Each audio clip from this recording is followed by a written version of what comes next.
What's up, everybody? Back again, Ballistic Beats, Ballistic Productions.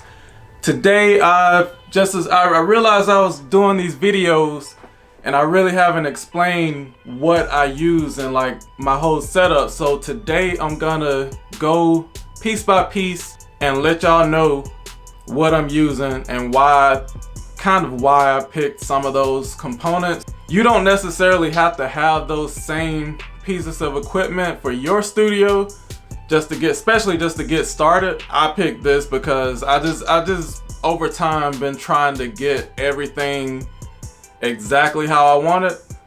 It's close, but it's still not exactly where I want it to be. Right now, I'm planning to move soon, so I kind of made this studio environment and I put a little bit of acoustic foam on the walls and got certain pieces that'll be easy for me to pick up and go. And when I move, I plan to go a little bit more custom and get the full panels on the walls and all that kind of stuff. So yeah, today we're gonna go through and I'll explain what I have in my studio, how I like it, and do I recommend it for you, other options you might have, other lower end options, as well as some higher end options.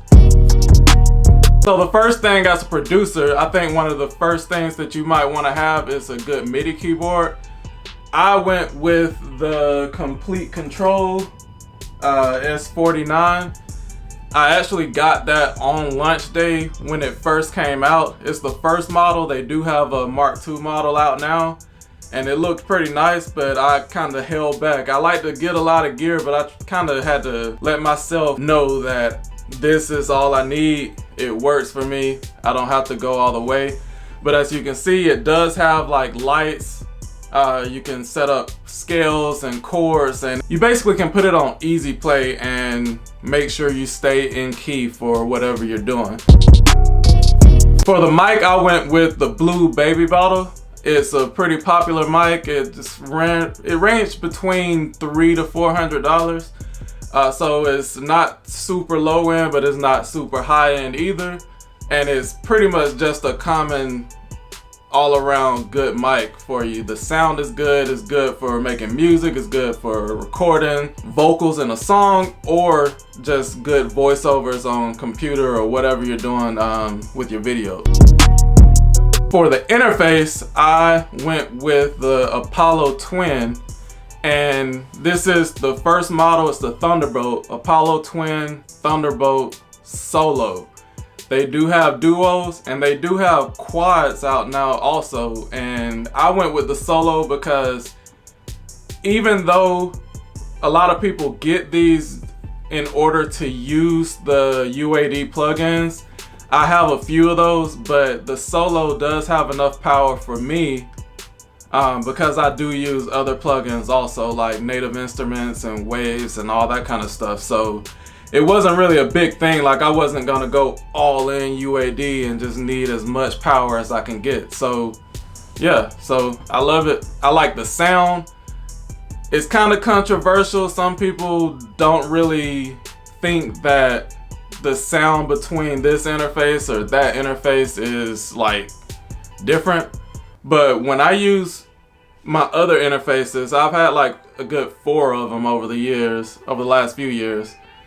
I see the biggest, or I hear the biggest clarity out of the Apollo. So that's my opinion. If you feel any different, let me know. We can have a discussion in the comments. But yeah, that's what I got. For my headphones, I went with also pretty popular, the Audio-Technica ATH M50s. They are great for what I need them for. I use them sometimes to make beats and a little bit of mixing, but mainly just like recording somebody, like listening back, arranging things, doing some editing and all that kind of stuff. So I don't typically mix in headphones. I use my monitors, but I do think these headphones are really good and I just like how portable they are. You can fold them up and throw them in a bag easily and all of that. So yeah, Audio-Technica. I got a lot of Audio-Technica stuff, and I really think they do a great job with their speakers and headphones and all that. So you'll see in some other videos that I have other Audio-Technica things. I might do reviews or whatever on some of the other stuff I got. My second audio interface is the Focusrite Forte. I got that about 5 years ago or so, and since then they've become discontinued, but it's still an amazing interface. Personally, I think it's better than the Scarlett, but a lot of people like it. The Scarlett seems like it's one of the most popular interfaces that's out there, and it actually does sound good too. But the Focusrite, it was a little bit more stylish look, so it was between that and the Babyface, the RME Babyface, so I just went with the Forte because it worked well with Mac and Windows. It's USB, but it works with Mac and Windows, so I juggle between both, so it was good for me to have something that actually works with both. Studio monitors. You gotta have studio monitors. I started with some M-Audio BX8s, and I just went big because, you know, doing a lot of rap and trap, you gotta have a bass. So I started with those, but some stuff happened. I think I blew one of those out, so those are great. I recommend them, but they can blow, and at that point, I don't know, I just got tired of replacing them or whatever. So my studio monitors are the Yamaha HS8s. I got the white because I just wanted to have this white and black theme going on, and they sound amazing. They are flat, so if you're looking for something that has that big bass sound, you might want to go with like KRK's Rockets or something like that. HS8s do have bass, like don't get me wrong, they are 8s for a reason. They do have that bass, but they're just not overpowering, so you actually hear a good equal tone in the bottom, mid, and the highs, and it just works. It's like real good for mixing and all that, so it just works out really well. When I'm on the go, I needed a small MIDI keyboard, something that I can just grab, take with me when I'm traveling, or just feel like I might make beats somewhere or this or that. So I got the Akai MPK Mini. It's a special edition with the white and black theme, because like I said, I wanted to try to keep that white and black theme as much as possible. I got this JBL Clip 3. This is an amazing speaker. I got it on the Black Friday deal for like $30, but regular price isn't too much more than that. I'll link that too.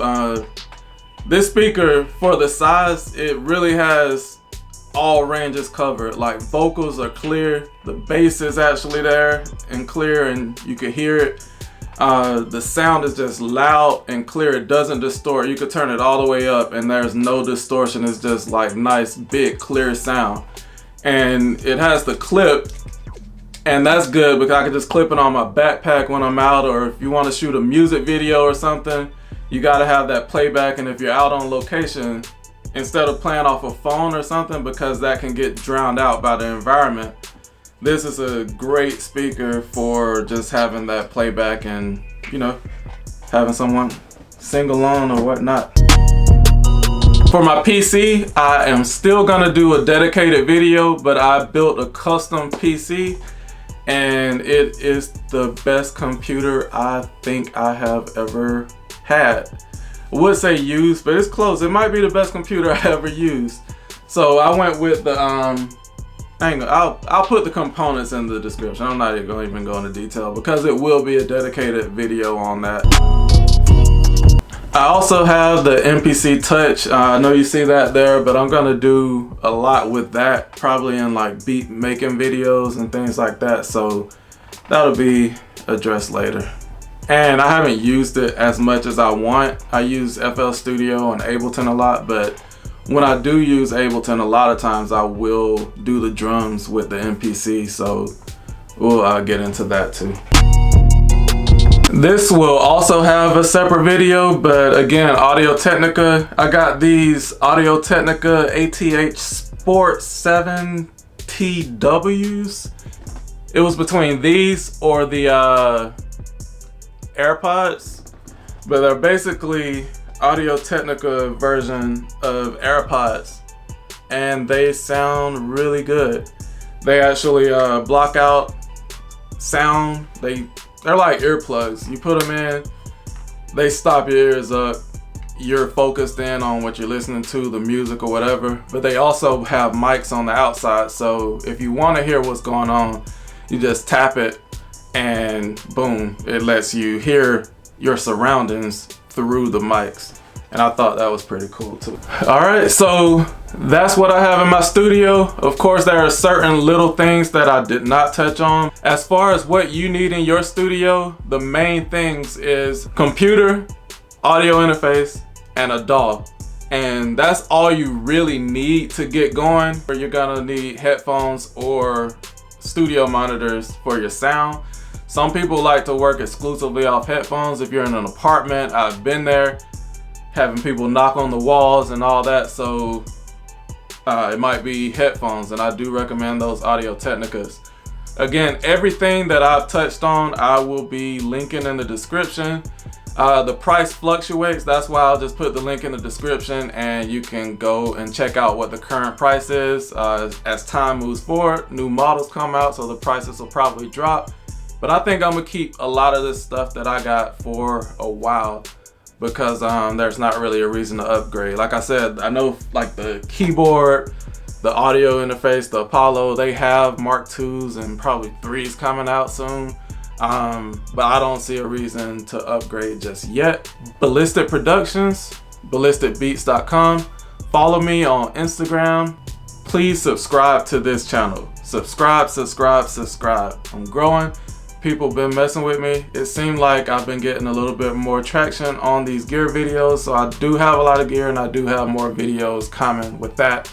I'll also get into some tutorials and beat videos and stuff too, or just mixing those two together, so it's just not random beat making videos all the time.